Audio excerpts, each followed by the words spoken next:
Okay, so when we left off yesterday, Henry and Robert had gone over to Beezus and Ramona's house. They had tried some circus tricks on their front lawn and they didn't work out.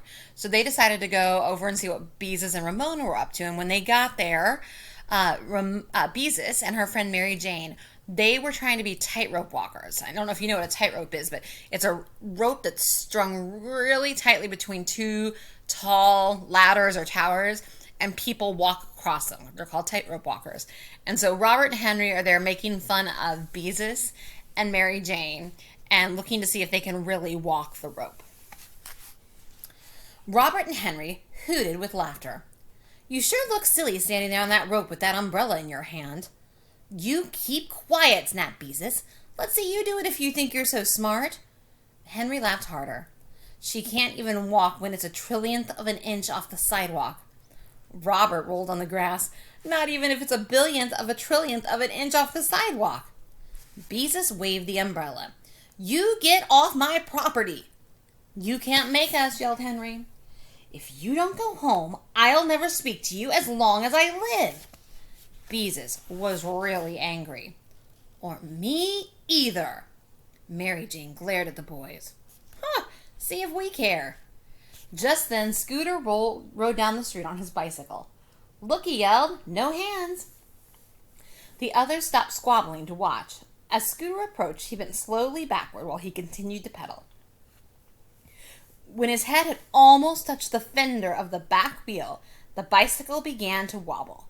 The handlebars turned and the bicycle headed for the curb. Scooter tried to sit up, but it was too late. He had lost his balance. The bicycle bounced up the curb and tumbled Scooter sprawling upon the grass. The bicycle, stopped by the chestnut tree, toppled over on top of him. Robert and Henry hooted as Scooter sheepishly untangled himself from his bicycle.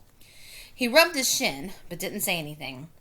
The children knew the fall must have hurt, but Scooter wasn't going to admit it. "Well, anyway, I did it once," he said, carefully feeling his right elbow to make sure it wasn't broken. "Oh, I'll bet you didn't." Henry was pleased. Usually he was the one to have accidents while Scooter watched. "I did too." "I bet you didn't." "Keep quiet, all of you," shouted Beezus, "and get off my property this minute." "Beezus, you keep out of this," ordered Henry. You're just a girl," sneered Scooter. "Yes, a dumb girl," echoed Robert, "and anyway, it isn't your property." "My dad pays rent on it, so it's just the same as my property." Beezus raised the umbrella to hit Scooter. "Hit him," yelled Mary Jane, far from her usual ladylike self. "Don't you dare hit me!" "Hey, you kids!" It was a strange voice. The children stopped quarreling to see who it was. A strange boy was sitting beside a bicycle by the curb. He was a big boy, big enough to be in the 7th or 8th grade. He didn't belong on Klickitat Street, and none of them had ever seen him before. "I've been yelling at you for 5 minutes, he said and grinned. "Is one of you Henry Huggins?" Henry was so surprised he didn't answer. Who was this boy, and how did he know his name? Robert nudged Henry, who remembered that he hadn't answered.